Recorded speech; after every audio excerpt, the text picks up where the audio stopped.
Hola estimados y estimadas alumnas y alumnos del tercero medio A y tercero medio B. Les habla su profesora de Lengua y Literatura, Gloria Oviedo. Hoy en esta clase número 2 nos vamos a centrar en nuevos conceptos que son qué es argumentar, qué es persuadir y qué lo que es convencer. A la vez vamos a conocer la estructura de la argumentación y tipos de argumento. No olvidar que la unidad número 1 se llama Diálogo, literatura y efecto estético. El objetivo principal de esta clase va a ser conocer el concepto de argumentación para luego dialogar argumentativamente, evitando descalificaciones o prejuicios para construir y ampliar ideas en torno a un personaje histórico o literario. ¿Ya? Entonces, el objetivo principal es bastante largo, pero en palabras más sencillas tenemos que conocer qué es lo que es argumentar para luego poner como ejemplo a algunos personajes de películas o libros que los vamos a ver a continuación. Antes de partir con la clase, vamos a recordar lo que vimos en la clase número 1, que es lo que era literatura, efecto estético y lo que es la estética, el cual nosotros le damos nuestra propia percepción a las cosas, a las películas, a los libros. Todos tenemos diferentes emociones o estados de ánimo distintos, el cual le vamos a dar un enfoque también distinto, ¿ya?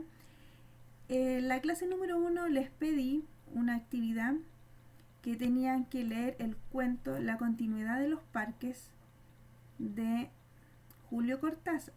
Ahí yo les pedí algunas cositas, algunas instrucciones que ustedes tenían que seguir, como por ejemplo, a partir de la lectura tenían que confeccionar un blog literario. Este blog tenía que ser en una hoja de carta, en un blog, en una cartulina o simplemente en el Word. Este trabajo tenía que tener datos generales como el título de la obra, que era La continuidad de los parques, nombre del autor, en este caso sería Julio Cortázar, la biografía del autor y otras obras que él hizo. Aparte, el análisis del contenido, que aquí llevaba varias cositas como el género literario, la especie literaria, el tema, los personajes, los argumentos, los valores, la opinión de la obra y el mensaje de la obra. Entonces todo eso abarcaban unos 8 puntos. Y también agregar 3 acontecimientos importantes del relato, ¿ya? Los trabajos que me enviaron los revisé, algunos sí cumplían, otros les faltó algunos detalles, el cual aquí yo tengo un ejemplo de sus trabajos, que este está bastante completo. Aquí la alumna, no voy a decir quién, agregó foto de Julio Cortázar, el título, agregó el género literario, que era una literatura fantástica, la especie literaria, que era un cuento, la opinión de ella, que esto es de manera personal, que le pareció. Tenemos los 3 sucesos importantes o hechos relevantes, que ella lo hizo acá. Luego los valores que transmitió, bueno, de acuerdo a su percepción, ella dice que sus valores optimismo, superación, esfuerzo y amor, ¿ya? Entonces, de acuerdo a la lectura que ustedes hicieron, ella rescató esos valores. Tenemos la portada que ella creó, de acuerdo a su imaginación, sus obras respectivamente como El bestiario, El final del juego, tenemos historias de Cronopios y Famas, Rayuela, que es uno de los más conocidos, y La otra orilla. Acá tenemos su biografía, que no se alcanza a ver, pero está su biografía, los personajes, el tema central y el mensaje que quiere entregar este cuento, ¿ya? Este es uno de los trabajos más completos, por lo tanto tiene una excelente nota porque cumplió con todos los requisitos que yo les pedí, ¿ya? Entonces, lo que faltó en este trabajo fue el análisis, ¿ya? Lo que es el género, el cuento, la especie, todo lo que les mencioné acá, algunos se lo saltaron, no lo hicieron. Ya todo lo que es la biografía, el título, la fotografía y los hechos principales sí lo hicieron, ¿ya? Así que para otro trabajo que vayan detalladamente haciendo lo que uno les pide. Ya este es un trabajo, una confección que ella hizo, muy bonito. Los otros también estaban bonitos, pero faltaban algunos detalles, ¿ya? Así que felicitaciones a esta alumna que hizo su trabajo bastante bien. Ya. Después de lo que le expuse en el trabajo, lo que tenían que hacer, vamos a partir con esta clase número 2, que está orientada netamente a lo que es la argumentación. Ya es bastante contenido y el cual ustedes también lo tienen que aplicar en la actividad que les voy a dar hoy día. Así que atención, vamos colocando nota, apuntes, porque vamos a partir con qué es lo que es argumentar. Ya nosotros al momento de pedir permiso para ir al baño necesitamos dar una explicación, eso ya sería argumentar. Si le decimos a la mamá, mamá, dame permiso para una fiesta, tenemos que dar las razones para que nuestra mamá nos crea. ¿Ya? Entonces, en todo momento nosotros necesitamos argumentar en distintas situaciones. Entonces, el concepto principal de qué es lo que es argumentar es una modalidad del discurso, como también narrar, describir o exponer. Se argumenta cuando se aportan razones para defender o justificar una opinión, siempre con la intención de persuadir o convencer, que son dos conceptos que vamos a ver que son importantes para lo que es argumentar. Un buen argumentador debe prever los contraargumentos o refutaciones del interlocutor y saber contraatacar. ¿Ya? Entonces aquí las palabras claves son persuadir y convencer y aportar razones para defender o justificar una opinión. La argumentación la podemos apoyar en distintas opiniones, como son en conceptos, en datos, en citas, en experiencias, cifras, frases, opiniones de otra persona. En todos esos conceptos podemos encontrar lo que es la argumentación. Si nosotros queremos citar a alguien, ahí vamos a decir que esta persona ocupó una buena argumentación y citamos a esta persona. ¿Ya?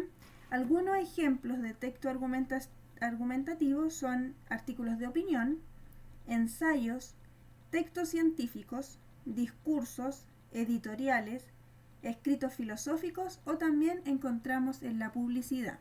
Entonces, la argumentación está presente en distintos textos y sobre todo está muy presente en nuestras vidas. Que nosotros al momento de ustedes dar alguna justificación ya están argumentando, no simplemente cuando uno les pone en la prueba argumente, sino que en su vida cotidiana lo utilizan bastante. ¿Qué es lo que es persuadir? Persuadir es una operación más bien emotiva. El argumentador busca ganar el favor de su interlocutor apelando a sus afectos, sus miedos, su confianza, su vanidad u otros aspectos no racionales. ¿Ya?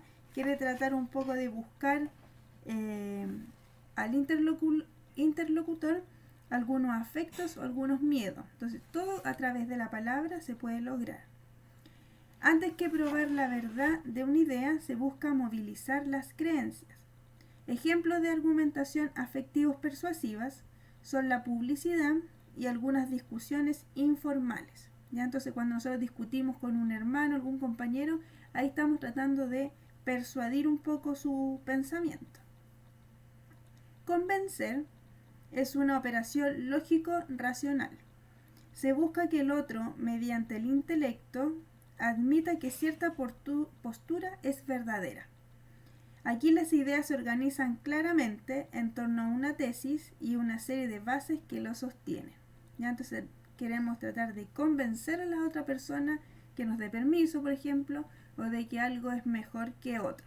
¿Ya? Entonces ahí tenemos la diferencia de lo que es persuadir y convencer. Quizás convencer es mucho más fácil porque persuadir el interlocutor va a dudar un poco si lo hace o no. Entonces ahí vamos a llevar a la persuasión de que sí, de que no. Entonces esa es la diferencia. Luego de estos conceptos tenemos la estructura de la argumentación, que en la mayoría de los textos se ocupa el mismo, que es introducción, desarrollo y conclusión. ¿Qué se hace en esta etapa? En la introducción es una declaración de la tesis. ¿Qué es lo que es una tesis? La tesis es una idea central de que ustedes van a defender después con su propia postura. ¿Ya? ¿Qué se hace en esta introducción? Se exponen los hechos fundamentales que ayudan a presentar la postura que tiene frente al tema. nosotros podemos defender cualquier idea, cualquier concepto. Entonces esto lo vamos a colocar en nuestra introducción. Como por ejemplo, la Coca-Cola hace daño. Esa va a ser nuestra tesis. Y ahora tenemos que defender a partir de un texto. Estos razonamientos, se ocupan en el desarrollo. En el desarrollo son argumentos o razones que se entregan que ayudan a sostener o a entender la postura o tesis que se presenta. Por lo tanto, nosotros tenemos nuestra tesis principal que la ocupamos en la introducción y ahora tenemos que defenderla en el desarrollo. Entonces, ¿por qué la Coca-Cola hace daño? ¿Ya? Y la conclusión, aquí se hace un resumen de la argumentación, es la parte final en la que se resume lo expuesto, recogiendo la tesis y los principales argumentos. Entonces no podemos colocar en este trabajo aprendimos, eso está pésimo, sino que solamente tenemos que colocar el resumen de sus ideas que hicieron en la introducción y desarrollo. Y también es la oportunidad que tenemos para convencer a nuestro destinatario. Entonces, si no logramos convencer en el desarrollo ni menos en la tesis, tenemos la oportunidad de hacerlo en el final, que sería la conclusión. Esa sería la estructura de la argumentación que se ocupa. Entonces, si yo les digo van a hacer un texto argumentativo, ustedes tienen que ocupar esta estructura: introducción, desarrollo y conclusión de cualquier idea o tesis que tengan. Luego tenemos la estructura interna de la argumentación. Como les dije, ya sean tercero medio, cuarto medio, más adelante, ustedes necesitan estas ideas para poder argumentar, sobre todo para las personas que les gusta defender su postura, que no se quedan calladas o que les gustaría estudiar derecho. La argumentación es muy importante, ya que, como dije, la encontramos en algunos afiches, publicidad, otros textos, ¿ya? Tenemos 4 conceptos. La primera es la tesis. ¿Qué es la tesis? Es una idea o argumento que se quiere dar a conocer o defender. Nosotros podemos hacer una tesis de cualquier tema mientras sea polémico. Uno de los más ocupados, por ejemplo, son no al aborto, ¿ya? No al consumo de marihuana. Eso tenemos como tesis. Ahora tenemos que defender eso. Busca obtener la aceptación general de los oyentes. Para que sea afectiva, debe tener un carácter polémico, como les mencioné. Y generalmente la tesis comienza esta argumentación, ¿ya? La tesis entonces es una idea central que nosotros tenemos que defenderla, ¿ya? En una línea podemos hacer una tesis. Luego, en la base, es la información que se utiliza para defender la tesis, apelando a lo lógico racional o lo emotivo afectivo. Son los datos iniciales, dado que fácilmente son aceptables y comprobables. La base siempre apoya la tesis, ¿ya? Entonces, si nosotros decimos no a las drogas, aquí en la base hay que decir por qué no a las drogas. Porque te puede causar un daño cerebral, por ejemplo. Esa sería la base, que va a estar muy ligado a la tesis. Siempre van de la mano, no la dejas sola. Tenemos la idea y ahora tenemos que defender con un pequeño por qué. ¿Por qué no deberíamos, por ejemplo, tomar bebida? Y la vamos a defender en esta pequeña base, que en palabras más informales es un por qué. ¿Por qué no deberíamos? Luego tenemos la garantía, que son los argumentos que avalan la tesis. Su objetivo principal es relacionar las tesis con las bases. Entonces la garantía, aquí se ocupa todo el argumento que nosotros manejemos. Se ocupa para aclarar más la base y por ende la tesis principal. Entonces tenemos la idea, luego tenemos un pequeño porqué y ahora en la garantía tenemos toda la fundamentación. Todo lo que nosotros conocemos va bien aplicado acá. Es más extensa porque necesitamos mayor desarrollo para argumentar. Y el respaldo, la palabra lo dice, es un tipo de información adicional que sirve de apoyo en las garantías y puede ser datos, cifras, estudios, estadísticas, etc. ¿Ya? Entonces, ¿de dónde sacamos la información que apoye a nuestra tesis? va a ser entonces el respaldo. Toda la información que nosotros manejamos va a estar aquí en el respaldo y siempre va a estar ligado tesis, base, garantía y respaldo. ¿Ya? Tenemos un ejemplo. Tesis. Felipe no debería manejar. Esa va a ser nuestra idea.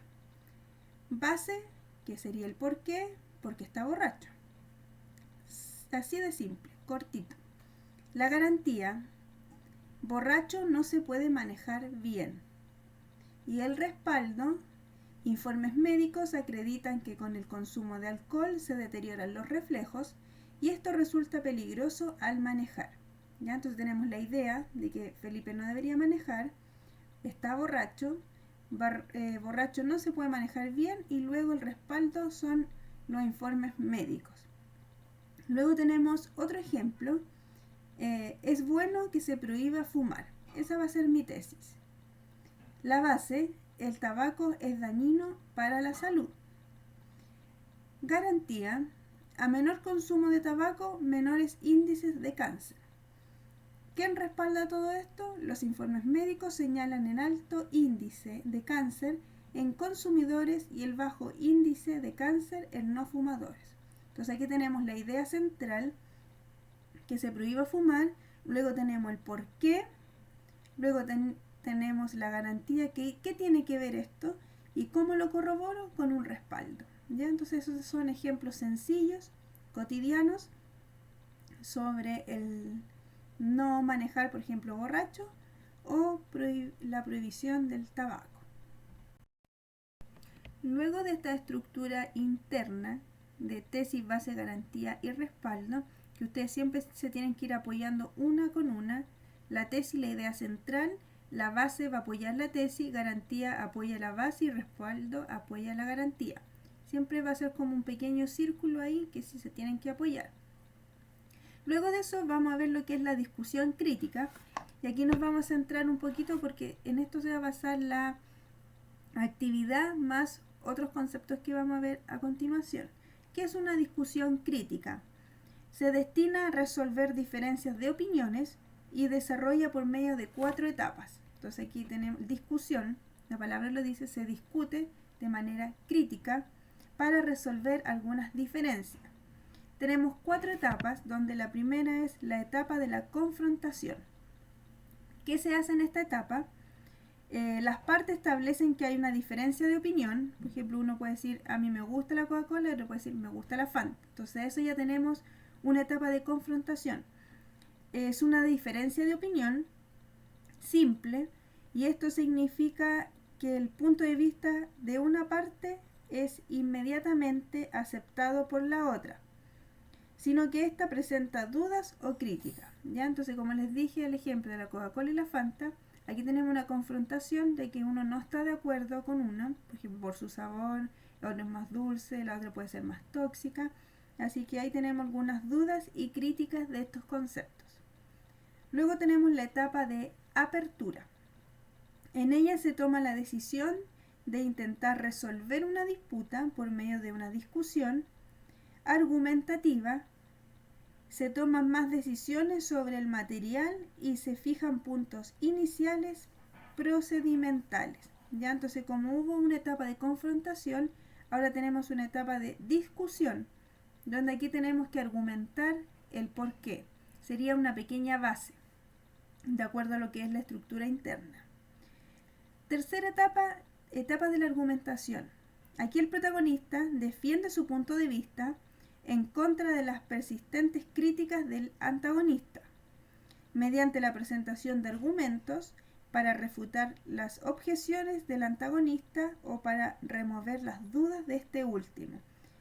Dijimos que la etapa de apertura es como una pequeña base donde decimos los por qué no nos gusta algo, y en la etapa de la argumentación aquí vendría siendo una especie de garantía donde damos todas las razones o los fundamentos y defendemos a morir nuestro punto de vista, que sería nuestra tesis.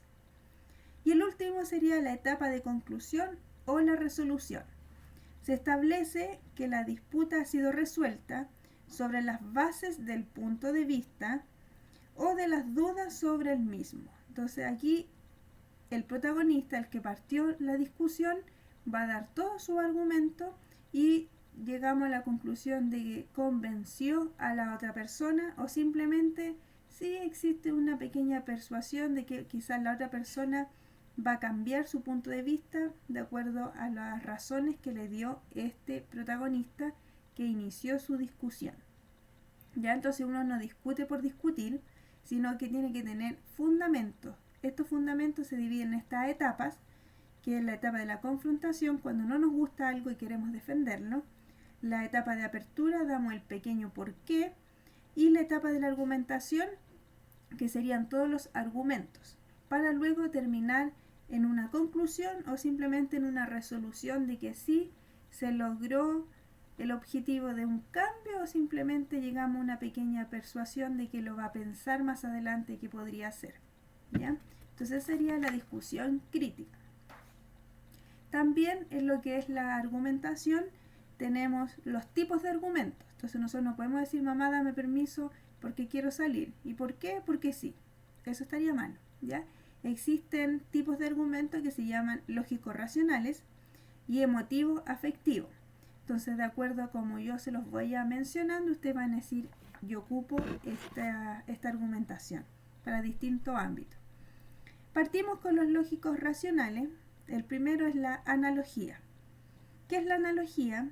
Se establecen similitudes o diferencias entre dos objetos, uno ya conocido con otro que no es tan familiar. El resultado es concluir algo acerca de lo que no es menos familiar. En palabras más sensibles, la analogía es una pequeña comparación entre dos elementos, y nosotros ocupamos este argumento, por ejemplo, los profesores, cuando comparamos el tercero medio A con el tercero medio B. ¿Ya? Tienen algo en común, que puede ser la edad, sexo femenino, masculino, pero tienen algo que lo hace diferente a cada curso. Entonces ahí estamos, la analogía comparando cursos, o los papás cuando ocupan esta analogía cuando se comparan entre hermanos. Tu hermano es más inteligente, tú eres más flojo, pero en realidad son hermanos y son distintos, igual. ¿Ya? Esa es la analogía. La generalización, que también lo ocupamos bastante, sirve para presentar una conclusión general a partir de hechos particulares. Estos hechos tienen que guardar características e información que permitan formular una generalización coherente y válida. ¿En qué situación ocupamos esta generalización? La palabra lo dice: generalizamos. Nos entregan una nota y uno le dice a la mamá: a todo el curso le fue mal.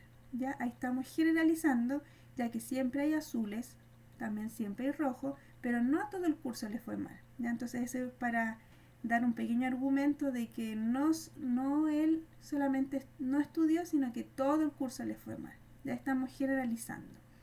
O también decimos: todas las mujeres manejan mal.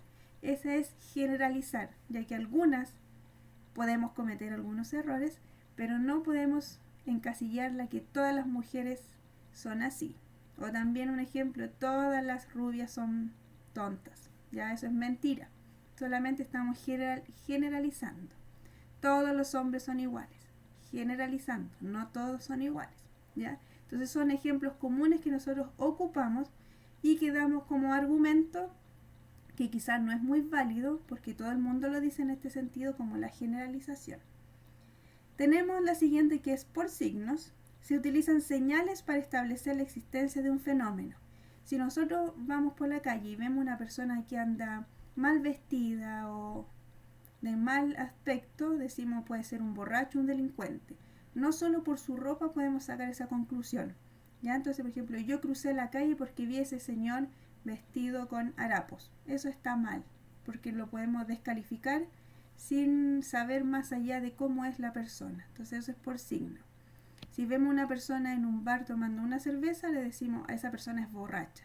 Solamente porque está tomando una cerveza un día, no lo podemos catalogar y llamar de lógico racional signo, porque no es así. Quizá nunca tomó y pasó ese día y nosotros lo vemos y lo vamos a catalogar como borracho. Eso estaría malo. Tenemos el por causa. Se establece una relación causal entre dos hechos Más específicamente se sostiene que la base es la causa de la tesis. En palabras más sencillas, si ustedes no estudian, les va a ir mal, ¿ya? Si no hacen las guías, pueden reprobar. Entonces tenemos una causa y una consecuencia. Si no me cuido, me puedo dañar mi salud, puedo quedar embarazada, no sé. Todo tiene una causa y una consecuencia. Autoridad. Se utiliza el nombre de una autoridad o de una institución de prestigio para apoyar una tesis. ¿Ya? Entonces, yo ocupo estas zapatillas porque Jennifer López también la ocupa. ¿Ya? Eso es una autoridad y como ella es famosa, tiene plata, yo también voy a ocupar estas zapatillas. ¿Ya? Entonces se ocupan personas de nombre, de realce, para dar esta argumentación que se llama autoridad. Luego tenemos el afectivo, que se dirigen a los sentimientos del auditorio, especialmente sus dudas y deseos y temores, con el fin de conmover y provocar una reacción de simpatía o rechazo. Este ejemplo lo vamos a ocupar como la Teletón. Ya todos quizás conozcan a alguien que tenga alguna enfermedad y se va a decir que por favor ayudemos con la Teletón, ya que nadie está libre. Tenemos que cooperar. Entonces ahí tenemos lo afectivo. A todos nos va a llegar este mensaje de que sí tenemos que cooperar porque nadie está libre. ¿Ya? Confianza del emisor consiste en ganarse la confianza de él o de los receptores. Este tipo de argumento lo ocupan los políticos cuando hacen sus campañas. Dicen, yo no los voy a defraudar, confíen en mí. Entonces eso sería confianza del emisor, ya que algunas personas creen y votan por este personaje. O simplemente cuando alguien postula a una candidatura de centro de alumnos, todos los compañeros votan por esa persona porque creen en sus valores, en todos sus argumentos que expone. Entonces tenemos confianza del emisor. Tenemos el de la fama, que es una imagen o palabra de un personaje bien valorado socialmente. Como por ejemplo, Iván Zamorano ocupaba el Transantiago. Por lo tanto, el Transantiago es bueno porque Iván Zamorano lo ocupa y también lo auspicia. ¿Ya? Entonces, se puede confundir un poco con autoridad, pero esto es más de la fama como de la farándula. ¿Ya? Entonces ahí tenemos ese pequeño concepto. Prejuicios. Empleo de razones apresuradas o discriminatorias como la raza, el estrato social, el género, la edad o la apariencia. Ya a veces uno dice, uy, ese alumno es súper flojo. En realidad es un prejuicio, porque no sabemos sus notas todavía, nada. Solamente es lo que su apariencia física podemos sacar una conclusión. Luego tenemos la experiencia personal. Se basa en aquellas ideas o todo el mundo ha escuchado en relación con el conocimiento de la realidad o experiencia personal. Acá el nombre lo dice, en la experiencia personal. Yo recomiendo el sur porque lo he visitado. Ese es un ejemplo. Como yo he visitado el sur, puedo decir que es bonito, la naturaleza es más bella, sus árboles son más frescos. Entonces eso es a partir de nuestra propia experiencia. ¿Ya? Entonces, por ejemplo, yo no recomiendo comprar lápices Bic porque se gasta muy rápido la tinta. Esa es una experiencia que me pasó a mí, que también se la puedo transmitir a otras personas. Por lo concreto, se emplean ejemplos familiares a los oyentes porque les afecta indirectamente. Este tipo de argumento lo podemos escuchar en algunas personas que piden dinero. Por ejemplo, necesito que usted me dé dinero porque yo soy padre, necesito comprar pañales para mi hija. Entonces aquí se ocupan aspectos familiares para que los oyentes puedan decir, sí, en realidad yo también soy padre, me pongo en los zapatos de esa persona y por eso voy a cooperar. ¿Ya? Entonces es un argumento que sí se ocupa porque se ocupan muchos aspectos familiares. Seguimos con el eslogan, que es una frase hecha o que se repite con el tiempo. ¿Ya? Poderoso es el dinero. ¿Ya? Esa es una frase, un eslogan, o obedece a tu sed, también es un eslogan que se ocupa y uno lo puede ocupar también al momento de argumentar. Entonces, eslogan uno ocupa un eslogan que se repite a través del tiempo o que es muy famoso.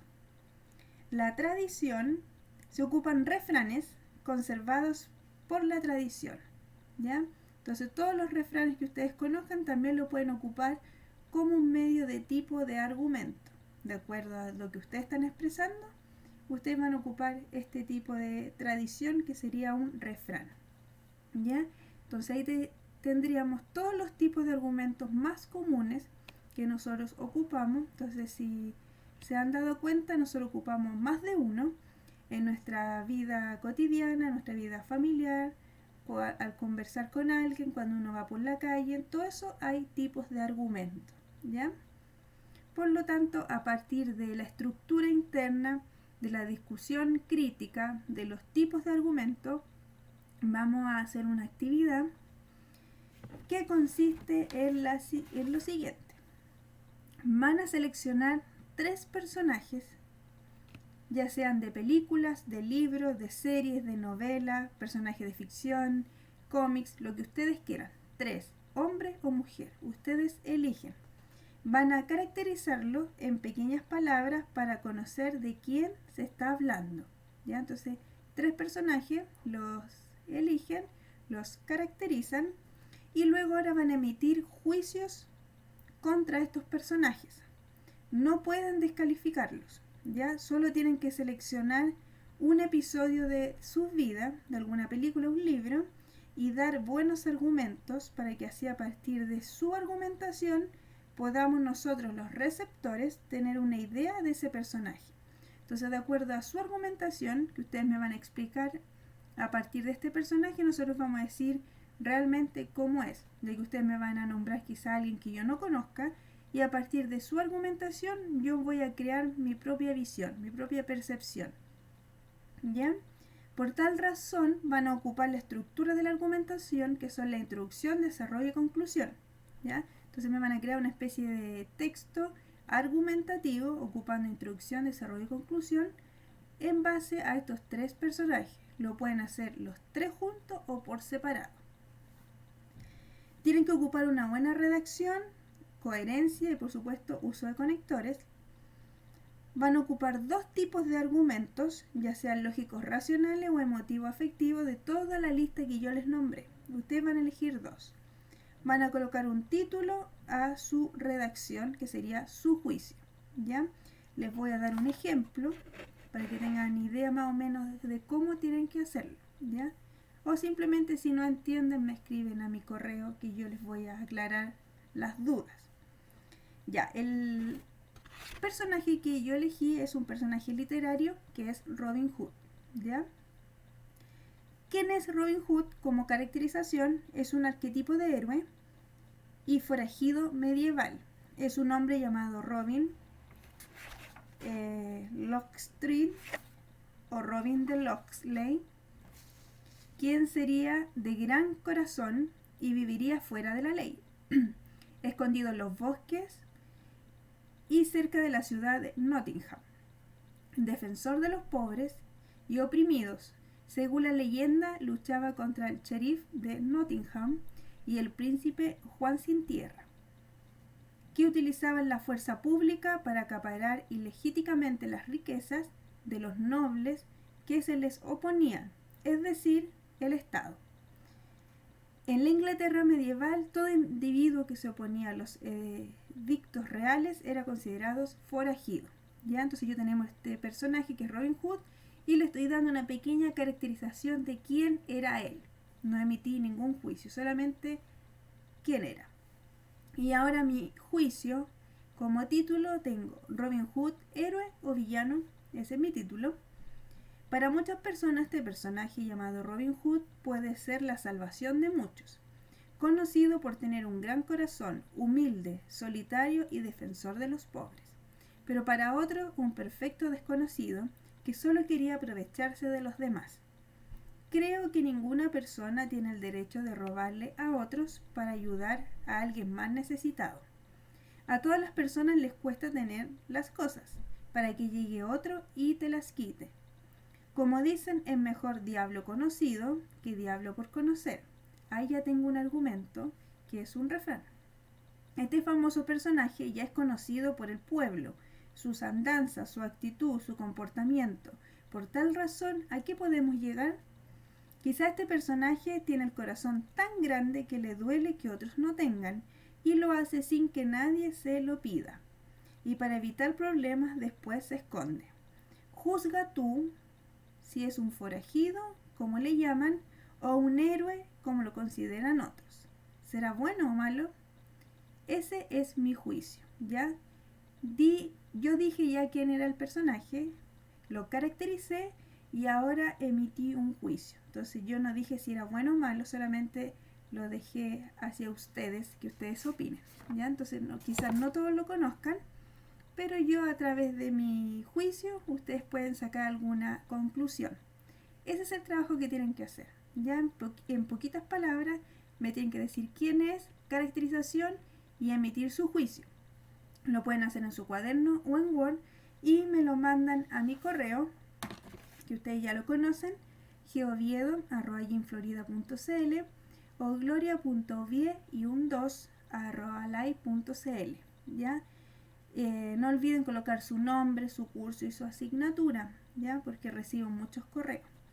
Y el plazo máximo es para el lunes 1 de junio hasta las 6 de la tarde, ¿ya? Así que espero sus trabajos, ya que la actividad número 1 no me llegaron mucho y era algo más lúdico, más que escribir, ¿ya? Así que sigamos en casita, pórtense bien, cualquier duda estoy aquí para ayudarles.